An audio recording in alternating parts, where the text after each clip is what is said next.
Welcome, everybody. I'm Neil Cavuto, and this is Your World. And the calendar might say spring, but to hear Nancy Pelosi talking of health care, it sure does feel a lot like November. This is a remarkable, remarkable achievement for the American people. And should there be ways that we need to improve it, let's discuss that. But let's not pull the plug on the good health of the American people. She's urging Democrats embrace the law, even if what they promised is not the law.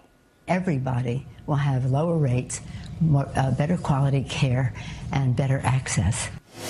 Problem is, that's not happening. Premiums are set to double, maybe even triple this year. Then, of course, there's this from the president. We will keep this promise to the American people. If you like your doctor, you will be able to keep your doctor, period. Well, try telling that to those Americans now finding out that their doctors are no longer in their network, period. And I almost left out Kathleen Sebelius. There is absolutely no evidence, and every economist will tell you this, that there is any job loss related to the Affordable Care Act. Wait a minute. Then why are 48% of bosses planning to not hire because of the law? And finally, back to the president. You can keep your plan. Nobody is talking about taking that away from you. Why, I would. More than 6 million people losing their plans now know that is simply not the case. Add them all up, and Larry Cavuto says Democrats' problems just keep piling up. Larry, Nancy Pelosi says that they should embrace this. Democrats should run with this, not run away from this. What do you think? Well, first, happy spring, Neil. To you as well. But we only have 2.5 seasons to go until the next election day, so I'm looking forward to that. Look, Nancy Pelosi is from a deeply blue district. I have no doubt in her district, in the San Francisco area, you can be for Obamacare and not have any electoral problems. The difficulty for Pelosi and the Democrats is that in every single reliable survey for more than a year, majority of Americans have been opposed to Obamacare for a variety of reasons. She's arguing the best defense is a good offense. The problem with that is when you are on the offense, using your time in the public arena to discuss a subject that people have more or less already made up their minds about and they don't like it, you're wasting your time in the arena. The second point, Neil, which I think is even more important for the midterm elections, the people who favor Obamacare, which is a minority, aren't really that enthusiastic about it, even if they favor it. But the majority who oppose Obamacare are much more charged up, and they're the people who tend to turn up in a low turnout midterm election. I also think that by pitching it the way all the good things, everyone, is for coverage of pre-existing conditions. Everyone's for removing lifetime caps and keeping your kids on a policy longer. That is, if you like your kids. My point is that it leaves out the possibility and the clear reality now that a lot more people are realizing they're paying through the nose for these wonderful things. And that reality is hitting home hard and fast for millions more than the presumed 5, 6, whatever it's going to be, million who sign up for this. Neil, how many times have you heard Democratic leaders, Pelosi, Harry Reid, and others say, the longer this goes on, the more people get used to Obamacare, the more they're going to like it. There's just one problem. There isn't the slightest evidence of that.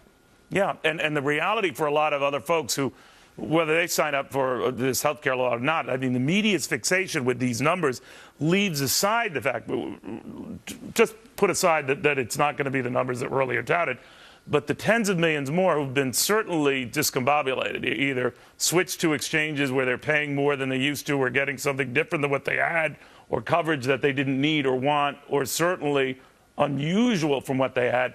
The change and the adjustment has been staggering. And when you tell people, this would apply to Republicans if they were making the same pitch, when you tell people everything is fine and millions of Americans know it's not and they're seeing it, then that gets them even angrier, doesn't it? Yes, and they're also cynical about what political leaders claim is reality, especially if that reality is contradicted by their own experience. Right. Look, the truth is that a majority of the people who show up in November, possibly a significant majority, have already made up their minds that they don't like Obamacare. Therefore, if you're a Democrat, You are better off talking about other things, and I'm amazed that more of the leaders haven't recognized that. We'll watch closely. Thank you very much, my friend. Well, you know, Nancy may want Democrats to embrace it, but take a look at who is running away from it, especially in Louisiana, because that's where Health and Human Services Secretary Kathleen Sebelius is right now, promoting the law. But where's Democrat Mary Landrieu in the re-election fight of her life? All the way on the other side of the state, Byron York says that pretty much says it all. Byron, what do you think?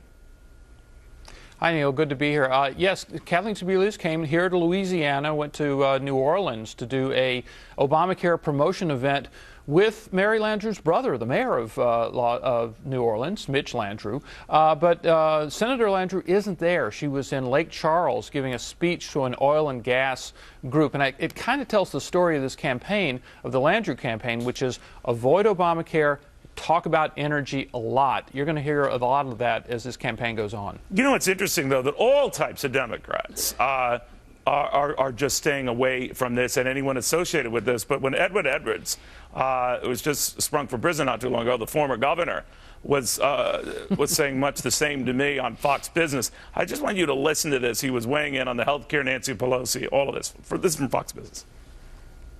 You'd have to be blind and mute and dumb not to be able to see that that is a problem. Among other things, well, Nancy Pelosi might be in that camp because she doesn't think it's a problem, and that a lot of her colleagues who are running away from it shouldn't.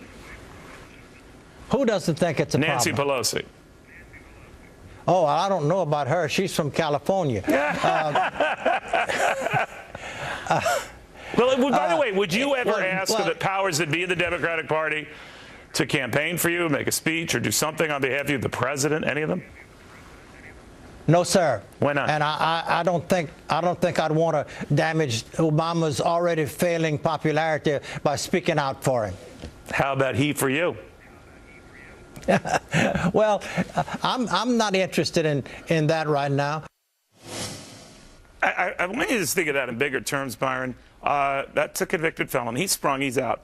But he doesn't want to be anywhere near these guys. That says a lot. Well, you know, he expressed kind of a fundamental truth of our system. You know, Marin County and St. Tammany Parish are just not the same place. So you're going to have far, far different lawmakers. I think what you're seeing on the Democratic side is a debate right now over Obamacare. Some are trying to say, well, we have to argue that we want to keep the law, but we want to fix the law. That is what Alex Sink, the Democrat, tried to do in the Florida 13th District race a week or so ago. It didn't work. She lost. But then in the wake of that defeat, you're hearing some Democrats say, like Nancy Pelosi, listen, we need to make a full-throated defense of this. We can't be defensive about it. We can't act like we're ashamed about Obamacare, and we've got to make a defense. We got to see what Landrieu is going to do down here. My guess is she's going to stress some of the positive things about Obamacare, pre-existing conditions, no lifetime caps. And she's also actually fighting Governor Jindal down here about Medicaid expansion, right, because Bobby Jindal is one of those Republican governors who declined to expand Medicaid. She's pushing him hard to change that.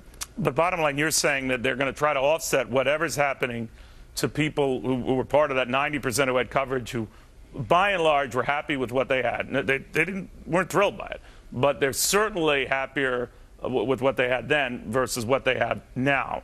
But the Democratic strategy, if I'm hearing it right, is focus on the benefits of those who didn't have insurance or those who were worried about pre-existing conditions and hope that they offset that? That's exactly right. They're just going to try to focus on those things that they like about Obamacare.